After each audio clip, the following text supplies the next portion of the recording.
Hi everybody, Candy Campbell again. This is video blog number 2. Let's see. It's Tuesday. So here's what I have to tell you. Oh, well, yeah, okay. I'm broadcasting to you live from my kitchen. I was just out in the garden. Anyway, and then I realized I'm going to try and do one of these every day for Nurses Week. Okay. So yesterday I promised to tell you about the 3 markets for the Florence Nightingale Live and Book Project. And the book is called Channeling Florence Nightingale, Integrity, Insight, Innovation. So the idea is to serve 3 markets in no particular order. Here they are. One is the youth of the United States, and then maybe we'll branch out. Meaning, Nightingale, as you may or may not know, was not only an iconic nurse. She was a polyglot, she spoke 5 languages, but moreover, she was a visionary. She saw problems, and she was not afraid to stand up for what she believed, even though she got lots of pushback from lots of people who in her era didn't think that a woman should be so vocal, and she didn't actually speak, but she wrote, right? Her method of media was the pen.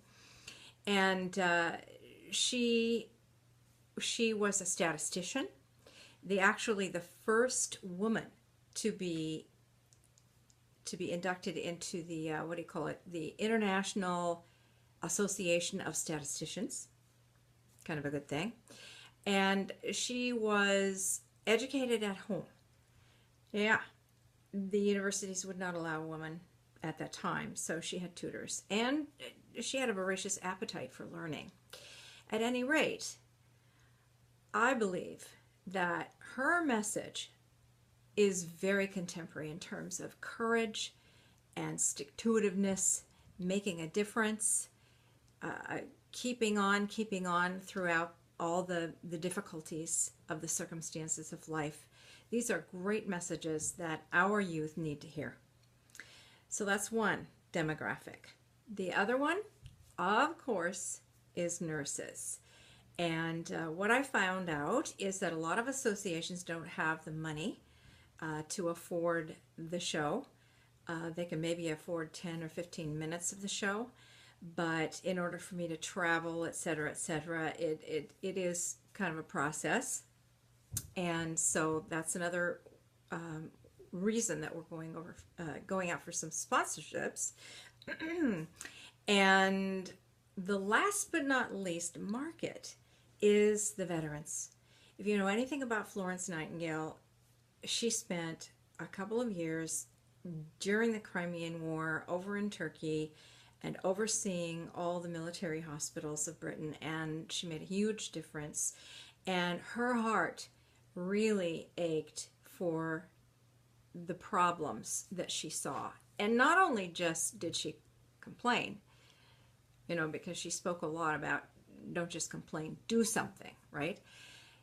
When she came home from Crimea, she had what they called Crimean fever, and she was pretty much bedridden for a long time, like for the next 50 years of her life.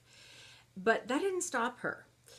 She, from her rooms, wrote within the first year and a half or so over a 500-page proposal and presented it to Parliament in order to revamp the British military hospital system.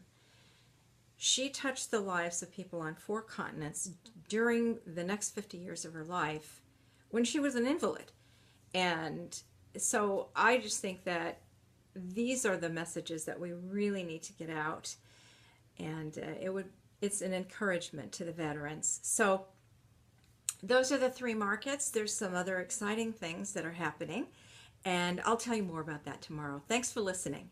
Oh, somebody asked, what is this GEDI? What's their website? It's the Global Educational Development Institute. That's GEDI and then the initials NFP, like for non-for-profit.com. Okay? You can find out more at that website. And of course, if you want to talk to me, write me at candy@candycampbell.com. Thanks a lot. Have a great day.